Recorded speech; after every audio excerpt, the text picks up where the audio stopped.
Em outro vídeo nós falamos sobre infecção de urina, de um modo geral. Agora nós vamos falar sobre infecção de urina de repetição.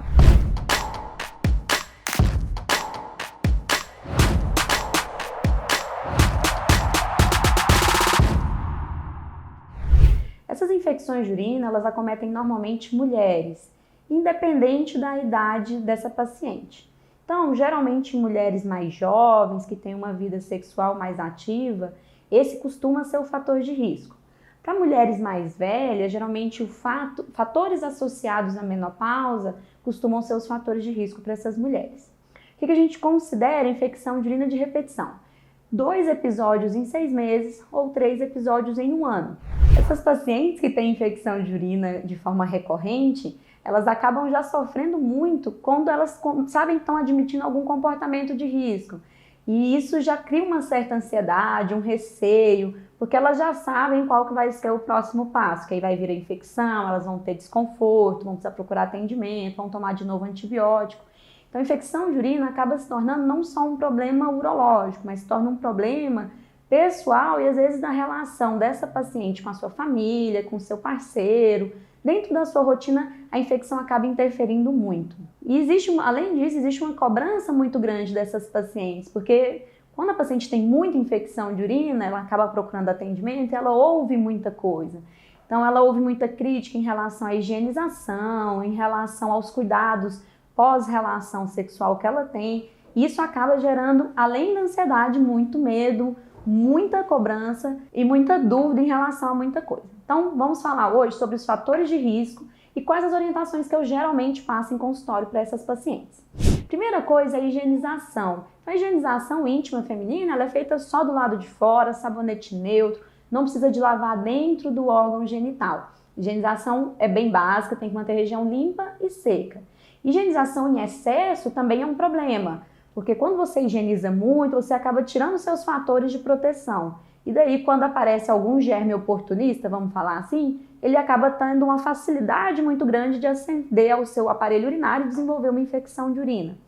Então, não é uma falta, às vezes, de higienização. Às vezes, até o excesso da higienização pode se tornar um problema. Deixa a pele ressecada, tira esses fatores de proteção que as mulheres têm. Algumas pacientes, além de terem o receio da higienização exagerada, ainda fazem ducha, usam sabonetes íntimos que acabam alterando o próprio pH. Cada mulher, a gente tem uma faixa de normalidade de pH. Cada paciente vai ter o seu pH, a sua microbiota íntima. E isso é para ser assim, não é para ser padronizado.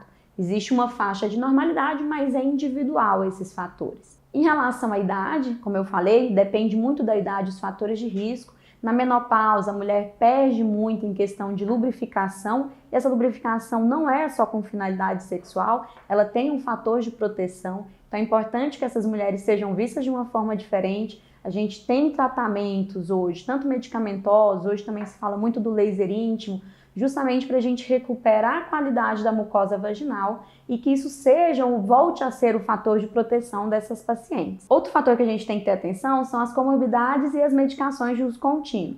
Por exemplo, diabetes, obesidade, são questões que pioram os seus fatores de proteção. Medicações de uso contínuo para o diabetes, a gente também tem que ter um olhar especial. Algumas medicações trabalham jogando o açúcar de dentro do seu organismo para o xixi. Esse açúcar que sai na urina acaba sendo um fator de risco para aumentar as infecções de urina. Um dos principais fatores de risco é a baixa ingesta de líquidos.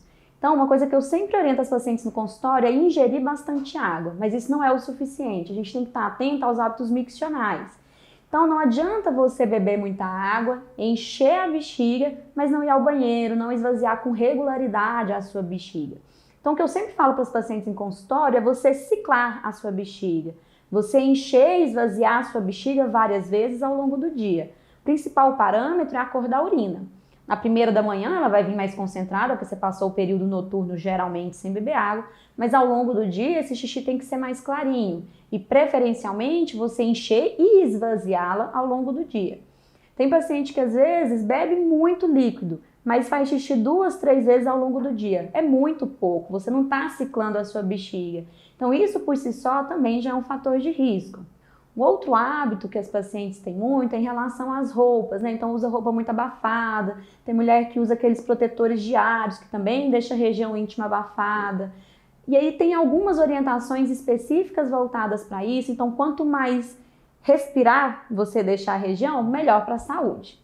Outra questão que é muito levantada é a questão dos chás, de algumas frutas específicas, algumas medicações que funcionam como vacina para infecção de urina. Esses chás, algumas pacientes se beneficiam muito deles. E a gente entende que às vezes é muito mais pela quantidade de líquido que ela bebe em relação ao chá do que pelo sabor do chá em si. Essas vacinas, o que a gente tem em literatura, mostra que, vamos dizer assim, mal elas não fazem. Então a gente tem paciente que se dá muito bem com elas, a gente percebe uma mudança realmente desses quadros de infecção e outras que nem tanto, outros pacientes que não muda muito. Isso também é definido caso a caso. Outra coisa que a gente precisa ter atenção é em relação aos sintomas de infecção de urina. Então não é incomum eu ter paciente em consultório que me fala que tem ardência para fazer xixi, que está desconfortável, que vai ao banheiro com muita frequência, e aí a gente faz a cultura, que é o padrão para a gente fazer o diagnóstico de infecção de urina. Nem sempre essa cultura vem positiva, ela às vezes vem negativa. Então por que essa paciente está tendo tantos sintomas, está tendo tanto desconforto? Existem outros diagnósticos diferenciais para essa ardência, para essas idas frequentes ao banheiro.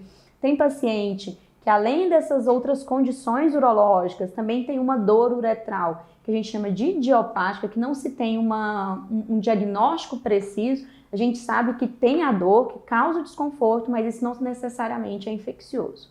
Outra condição que pode acontecer com a cultura negativa é que existem outros germes que concorrem para as infecções de urina, e não somente as bactérias.